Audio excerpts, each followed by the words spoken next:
Mumbai's development authority, Mhada, has come up with the latest proposal, that of combining the redevelopment of a tenanted old building with a slum that has raised a storm. Tenants are accusing the state of diluting consent norms in a bid to get redevelopment projects up and running. We have Ruchi Deshpande getting us more details in this report. Take a look.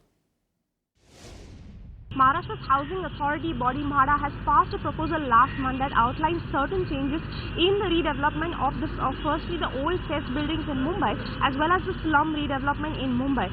The first major change is that the amount of consent needed by the tenants for the redevelopment of any building or slum has been brought down from 70% to 51%. This also means that say two buildings have been slotted for redevelopment, Mhada just needs a clubbed consent of 51% from both the buildings to go ahead with the redevelopment.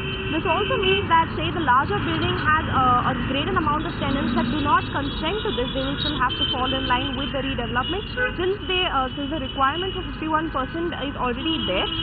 The second noteworthy thing in this proposal sent by Mhada is the fact that the redevelopment of an old cessed building can be clubbed with that of a slum.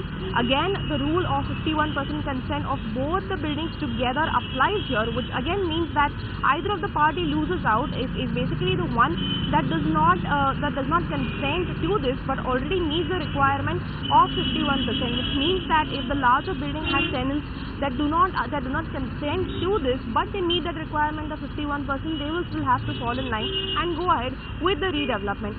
As of now, this is a proposal that has been sent by Mhada to the Mumbai Municipal Corporation requesting them to incorporate these changes in their development plans.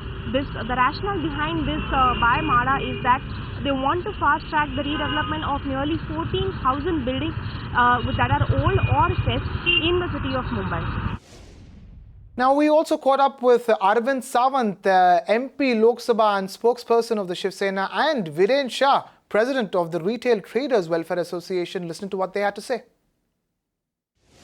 Question of proposal doesn't arise, but I feel that should be done by Mhada. Then these questions will not arise at all. Why you need 51%? Because the builders are fighting among themselves. And people create hurdles on these projects itself. There are both the people are responsible. Both the people are responsible. The builder as well as the tenant, both are responsible for this. And therefore, government law and the enactment should be done by the Mhada itself.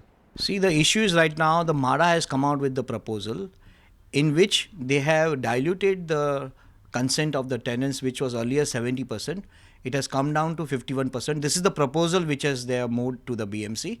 This is an indirect way of making lots of money through the development rights and all that. And this will dehouse most of the Kaf Parade, Kolaba, Valkeshwar, Nepean Road, where the rates are about 1 lakh rupees a square feet odds. So those tenants will have to be suffer, and this advantage will be go to the builders, which are very few builders who are taking advantage via this route. But we are already having a WhatsApp group, more than 100 WhatsApp group is there. We are trying to ask everybody to add their tenants in that group, and eventually we under one platform with protection of tenants' right. Under this platform, we all will come together, all the commercial traders, residents, all the area, more than 30 lakhs tenants are there. And they all will come together, and we will then meet the local MLAs, MPs, the Shiv Sena leader Uddhavji. We all try to meet them, try to explain them this is not going to work. And the election is also down the corner, so nobody wants to take any advantage. For more political perspective on the matter, we're now being joined by Congress MP Milind Deora on the phone line. Mr. Deora, thank you so much for taking time out to be with us here on the Property News on Magic Bricks. Now tell us, do you support Mhada's latest proposal to reduce tenants' consent to 51%? No, I'm completely against it, because the scheme of 33(7), which allows for old cessed buildings to be redeveloped, was functioning perfectly well with a 70% clause. The 70% clause was decided many years ago. It has been working extremely well in South Mumbai, other parts of the city. It's being used for other projects as well, for other policies as well, whether it comes to slum rehabilitation, redevelopment of cessed buildings. And all over the country, many state governments have come to Maharashtra and examined this proposal and have used this proposal and imported it to their states. So I'm not sure why Mhada all of a sudden came forward and why the government of Maharashtra has done this once again very suddenly as an entry through the back door to basically try and de-house tenants All right. who form a bulk of housing in the island city of Mumbai. Mr. And Deora, do you this is think this unfortunately- proposal is advantage builder, as in it's completely favorable to the builders community? You know, it's firstly this thing of builder versus tenants. As I said, the current scheme was working perfectly well. Buildings were being redeveloped wherever there was a case where a building was extremely dilapidated. A developer would come in. Obviously, there was commercial viability, and at a 70% clause, they would get 70% of consent from tenants, and there was no questions. There was no problems at all. It worked harmoniously between tenants, developers. But what I'm really concerned about is because this always has political undertones to it. Any redevelopment project, especially in the city of Mumbai, there's a massive mixes between local politicians, between bureaucrats, between developers. And what I'm especially concerned about is that the state government, the federal government, MP Shiv Sena have been in power for about a year and a half.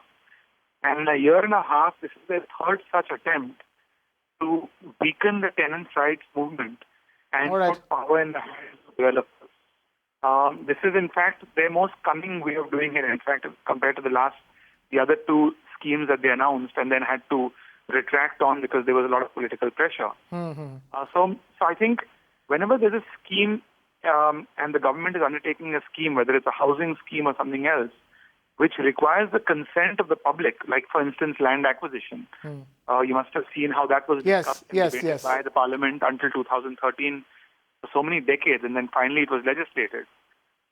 When you try and dilute the rights of the people whose land it belongs to, whether they're tenants, whether they're landowners, whether they're farmers, you're going to get a strong political reaction.